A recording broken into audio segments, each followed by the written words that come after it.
உங்கள நிறைய பேருக்கு நைட்ல தூங்க விடாம அரிப்பு பிரச்சனை இருந்துகிட்டே இருக்குங்க. எங்கேயும் போயிட்டு ஒரு இடத்துல உட்கார முடியல, தீராத அரிப்பு, பிடிச்ச உணவு சாப்பிட்டா கூட உடம்பெல்லாம் கண்டா வீங்கிடுது. இந்த மாதிரி பிரச்சனை உங்கள நிறைய பேருக்கு இருக்கும். ஸோ எளிமையான சித்த மருத்துவ முறைகள், சித்தர்கள் சொன்ன வாழ்வியல் முறைகள் என்னன்றதை இந்த பதிவில் நான் சொல்ல போகிறேன். வீடியோவை ஸ்கிப் பண்ணாமல் முழுசாக பாருங்கள். உங்கள் ஃப்ரெண்ட்ஸுக்கும் இந்த வீடியோவை ஷேர் பண்ணுங்கள். நம்ம சேனலை சப்ஸ்கிரைப் பண்ணிக்கோங்க. வாங்க பதிவுக்குள்ளே போகலாம். Welcome to Nitya's Varam, where ancient Siddha tradition meets modern healing. Experience the difference. வரம் நேயர்களுக்கு வணக்கம். நான் டாக்டர் நித்யா, சித்தா ஃபிசிஷியன்.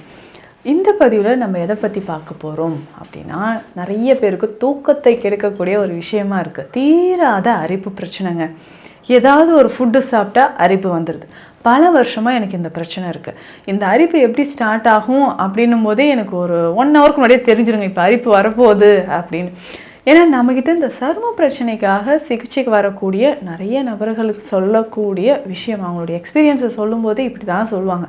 எனக்கு 1 ஹவருக்கு முன்னாடியே தெரிஞ்சிருங்க, எங்கேயாவது நான் ட்ராவல் பண்ணுறேன், சன்லைட் என் மேலே படுது, கொஞ்ச நேரத்தில் திடீர்னு உடம்பெல்லாம் ரெட் ஆகிட்டு அப்படியே உடம்பு ஃபுல்லாக அரிப்பு வந்துடுது அப்படின்னு சொல்லுவாங்க.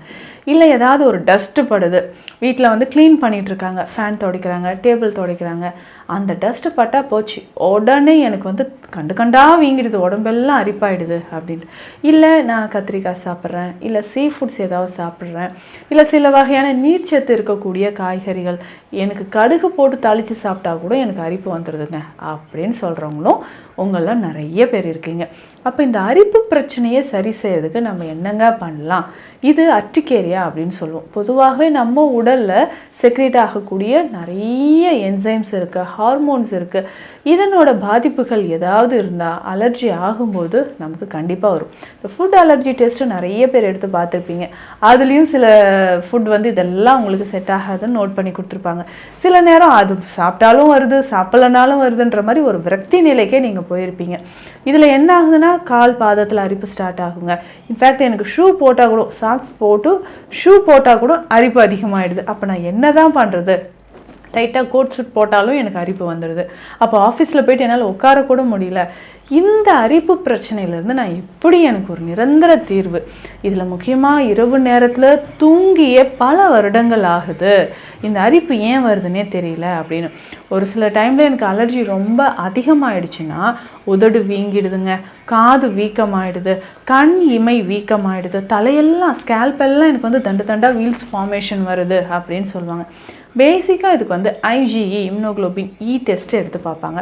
இது ரத்தத்தில் எந்த அளவுக்கு உயர்ந்திருக்கு, எந்த அளவுக்கு அதிகமாக இருக்கோ அந்த அளவுக்கு நமக்கு இந்த சரும பிரச்சனை, தோல் பிரச்சனையும் நமக்கு இருந்துக்கிட்டே இருக்கும். ஸோ இதை சரி செய்கிறதுக்கான வழிமுறைகள் தான் நம்ம என்னன்றதை பார்க்க போகிறோம். அடுத்து முக்கியமாக உங்களுக்கு லிவர் ஃபங்க்ஷன் டெஸ்ட் எடுக்கணும். ஸோ லிவர் ஃபங்க்ஷன் டெஸ்ட், லிவரில் எந்த மாதிரி என்சைம்ஸில் ஏதாவது வேறுபாடு இருக்கான்னு தெரிஞ்சுக்கணும். சிஆர்பி டெஸ்ட்டும் நம்ம எடுத்து பார்த்தணும், கம்ப்ளீட் பிளட் கவுண்ட்டும் எடுத்துடணும். ஸோ இந்த மாதிரி நம்ம எடுத்துகிட்டு இஎஸ்ஆர் லெவலும் பார்த்துட்டோம்னா எதனால் நமக்கு இந்த அரிப்பு வருது அப்படின்னு தெரிஞ்சிடும். ஒரு சிலருக்கு ரீசன் நல்லாவே தெரியும், ரொம்ப ஸ்ட்ரெஸ்ஸில் இருந்தேங்க, ஸோ சில வகையான மருந்துகள் எடுத்துக்கிட்டே இருந்தேன், இத்தனை வருஷமாக எடுத்தேன், அதனோட சைடு எஃபெக்ட்ஸாக எனக்கு இந்த அர்டிகேரியா ப்ராப்ளம், அரிப்பு வந்துருச்சு அப்படின்னு. இந்த அரிப்பு பிரச்சனையே ஒரு சிலருக்கு என்னென்னா, நார்மலாக இருக்கிறது ஒரு பக்கம் இருந்தாலும் இன்னும் ஒரு சிலருக்கு இதனோட ஃபங்கல் இன்ஃபெக்ஷன் சொல்லுவாங்க இல்லையா, பூஞ்சை தொற்றும் சேர்ந்து வந்துடும். ரிங் வார்ம் அப்படின்ற ஒரு பிரச்சனை, ரவுண்டாக நமக்கு வந்து உடலில் ரிங் வார்ம் வர மாதிரி இருக்கும்.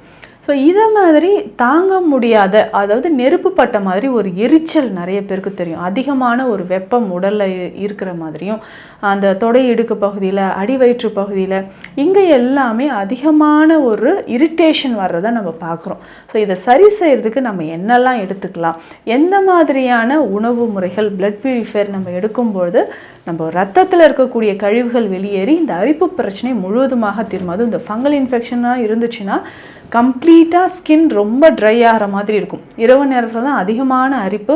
ஸோ வீட்டில் ஒருத்தருக்கு இருந்தால் அடுத்தடுத்த நபர்களுக்கும் வர்றதுக்கும் இது வாய்ப்பு இருக்குது. அதனால் ரொம்ப கேர்ஃபுல்லாக இருக்கணுங்க. அதாவது சர்கோபிடிஸ் ஸ்கேபிஸ் அப்படின்னு சொல்லக்கூடிய ஒரு வகையான தொற்று கிருமியினால் இது வரக்கூடியது. அதிகமாக வியர்வை வந்துச்சுனாலும் இந்த அரிப்பு நமக்கு ஸ்டார்ட் ஆகிடும். இந்த மாதிரி அர்டிகேரியாவாக இருக்கட்டும், இந்த ரிங் வார்ம் பிரச்சனை, இந்த ஃபங்கல் இன்ஃபெக்ஷன், டீனியா அப்படின்னு சொல்கிறோம் இல்லைங்களா, இந்த பிரச்சனைகளுக்குமே சித்த மருத்துவத்தில் நமக்கு நல்ல தீர்வுகள் இருக்குது. முதல்ல நீங்கள் பண்ண வேண்டியது என்ன தெரியுங்களா? சில வகையான உணவுகளை கட்டாயம் தவிர்த்துக்கோங்க. அசைவ உணவுகள் எடுக்காதீங்க. அதிகமான புளி சேர்த்து சாப்பிடக்கூடிய உணவுகளை தவிர்த்துக்கோங்க. புளி சேர்த்து சாப்பிட சருமத்தில் அதிகமான அரிப்பு ஏற்படவும் வாய்ப்பு இருக்குது. ஸோ அதையும் நம்ம குறைச்சிக்கணும். ஸோ இதற்கு அடுத்தது நம்ம சாப்பிடக்கூடிய உணவு இந்த அலர்ஜிக் ரியாக்ஷனை ஏற்படுத்தாத வகையில் இருக்கணும். ரொம்ப ஈஸியாக டைஜஷன் ஆகிற மாதிரியும், அவுட் சைட் ஃபுட்டு நிறைய எடுக்காதீங்க. இல்லை உப்பு சார்ந்த உணவுகள் நிறைய எடுக்கிறீங்கன்னா அதையும் நீங்கள் அவாய்ட் பண்ணிக்கோங்க. ஸோ தொடர்ந்து இந்த மாதிரியான உணவு முறைகளை எடுக்கணும். எக்ஸ்ட்ரா நாளாக நிறைய பேர் நான் இந்த லோஷன் யூஸ் பண்ணுறேன், இந்த க்ரீம் யூஸ் பண்ணுறேன் அப்படின்னு சொல்லுவீங்க. நிரந்தரமான இதுக்கு ஒரு சொல்யூஷன் அப்படின்னா தினம்தோறுமே நீங்கள் என்ன பண்ணணும்னா சித்த மருத்துவத்தில் இருக்கக்கூடிய சில தைல வகைகளை நல்லா அப்ளை பண்ணிவிட்டு மறக்காமல் சன்லைட்டில் ஒரு 10 நிமிடங்களாவது நிற்கணுங்க. ஸோ அப்படி சன்லைட்டில் அந்த எண்ணெயோடு நீங்கள் நிற்கும்பொழுது தான் எனக்கு அலர்ஜி ஆகிடுமா அப்படின்னு யோசிக்காதீங்க. ஆயில் அப்ளை பண்ணிவிட்டு அது நிற்கும்பொழுது கொஞ்சம் கொஞ்சமாக நமக்கு ஸ்கின்னோட கலர் வந்து சேஞ்ச் ஆக ஆரம்பிச்சிடும். ஸோ நார்மல் ஸ்கின் டோன் வர ஆரம்பிச்சோம். ஒரு சிலருக்கு வந்து ஒயிட் ஸ்பாட்ஸ் இருக்கும். விட்டிலிகோ பிரச்சனை இருந்தாலும் இந்த மாதிரி நீங்கள் ட்ரை பண்ணலாம்.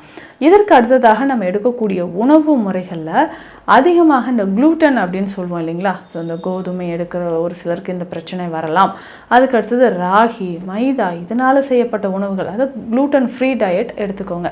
ஸோ அப்படி எடுக்கும்பொழுது தான் உங்களுக்கு சருமத்தில் அந்த அரிப்பு வராமல் இருக்கும். திரும்ப திரும்ப எனக்கு அரிப்பு வந்துக்கிட்டே இருக்குன்னா சில வகையான மருந்துகளை நீங்கள் ரெகுலராக எடுத்துக்கோங்க. இதில் முக்கியமாக அருகம்புல் கஷாயம் இல்லைன்னா அருகன் கிழங்கு குடிநீர் அப்படின்ற ஒரு மெடிசனே சித்த மருத்துவத்தில் இருக்குது. இதை நீங்கள் தாராளமாக எடுத்துக்கலாம். இந்த கஷாயத்தை காலை இரவு நீங்கள் 2 வேளையும் எடுத்துகிட்டு வரணுங்க. இதனோட நம்ம வீட்டில் இருக்கக்கூடிய ஒரு முக்கியமான ஒரு மூலிகை தான் வெற்றிலை. ஸோ ஒரு 2 வெற்றிலை, கொஞ்சமாக இதனோட கொஞ்சம் துளசி சேர்த்துக்கோங்க, ஒரு 10 மிளகு சேர்த்து இதை கஷாயமாக நம்ம குடிக்கலாம். ஸோ என்ன, அதாவது காணாக்கடின்னு கூட இது கிராமப்புறங்கள்லாம் சொல்லுவாங்க. என்ன பிரச்சனையே தெரியாமல் தடிப்பாக வீங்குது அப்படின்னா ஏதோ ஒன்று நமக்கு கடிச்சிருக்கு அப்படின்னு. ஸோ இந்த அட்டிகேரியா இருக்கிறவங்க இந்த மிளகு, துளசி, வெற்றிலை கஷாயத்தையும் குடிச்சிட்டே வரலாம். ஸோ தினந்தோறும் இதை நீங்கள் எடுக்க கொஞ்சம் கொஞ்சமாக உங்கள் ரத்தத்தில் இருக்கக்கூடிய அந்த கழிவுகள் வெளியேற ஆரம்பிக்கும். ரத்தத்தில் தடிப்பாக இருந்துச்சுன்னா அந்த பிரச்சனையும் உங்களுக்கு குறைய ஆரம்பிச்சிருங்க. ஸோ அரிப்பு பிரச்சனை, நைட்டில் என்னால் தூங்கவே முடியலைங்க அப்படின்னு சொல்கிறவங்க இரவு நேரத்துலையும் இந்த தைலம் அப்ளை பண்ணிக்கலாம். மறக்காமல் சித்த மருத்துவத்தில் நிறைய மருந்துகள் இருக்குது. சிவனாரி வேம்பு கற்பம் நம்ம ஸ்பெஷல் மெடிசனாக கொடுத்துட்ருக்குறோம். இதனோட நாத விருத்தி கற்பம் அப்படின்ற ஒரு மெடிசனும் எடுத்துக்கலாம். அதாவது 7 உடற்தாதுக்களையும் நமக்கு சமநிலையில் வைக்கக்கூடிய ஒரு முக்கியமான ஒரு மருந்து, கற்பம் மருந்து, இந்த நாத விருத்தி கற்பம். இதையும் நீங்கள் ஃபாலோ பண்ணிட்டு வாங்களேன். கொஞ்சம் கொஞ்சமாக இந்த அரிப்பு பிரச்சனை, தீராத அரிப்பு பிரச்சனை உங்களுக்கு முழுவதுமாக குணமாகும். இது தொடர்பான மருத்துவ ஆலோசனைகள் தேவைப்பட்டால் ஸ்க்ரீனில் இருக்கிற நம்பருக்கு கால் பண்ணுங்கள். நன்றி. Welcome to Nitya's Varam, where ancient Siddha tradition meets modern healing. Experience the difference.